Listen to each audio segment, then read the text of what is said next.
gustong makatipid sa Divisoria ang trip. Sakto ngayong 100 days bago ang Pasko, maaga nang nagbubukas ang ilang nagtitinda ng mga dekorasyong pamasko. At live mula sa Maynila, may unang balita si Bam Alegre. Bam? Susan, good morning. 100 days na nga lang. Handa na ba ang mga bulsa para sa mga diskarte sa pagtitipid? Mag-early shopping dito sa Divisoria sa Maynila. Sa ngayon, araw-araw ng bukas ang ilang pwesto na nagbebenta ng Christmas decoration dito sa MD Santos Street.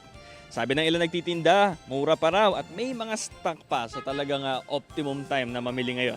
Ang Christmas tree na 7 feet, 1,500 pesos hanggang 2,000 pesos ang presyo. Meron namang Christmas tree na 8 feet, 2,000 hanggang 4,000 pesos yan. Meron din mga Christmas lights LED na may mabibili ka na 1,500 pesos, 1,000 lights na yan.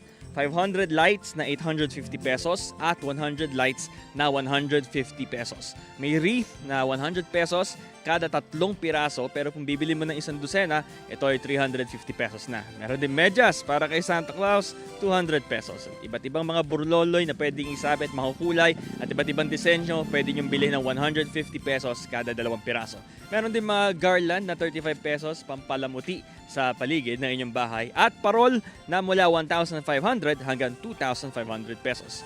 May ilang tips ang isang nakausap nating nagtitinda dito sa Divisoria, agahan ang pamimili kung kaya. The early bird gets the early discount, ika nga. Mas maganda po talaga ngayon kasi ngayon po ay mas medyo mura pa yung mga bilihin kaysa po sa mga darating pambuwan na. Kasi po yung mga saka pawala ng stock ang mga niyan pagpalapit ng palapit po yung Pasko. Magganto po maaga pa lang, halos wala pang tao. Pag mga patanghali na, mas marami na.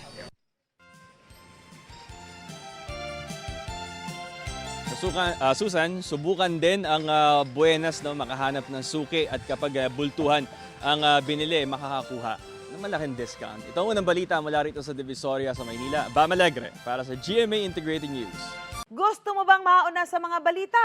Mag-subscribe na sa GMA Integrated News sa YouTube at tumutok sa unang balita.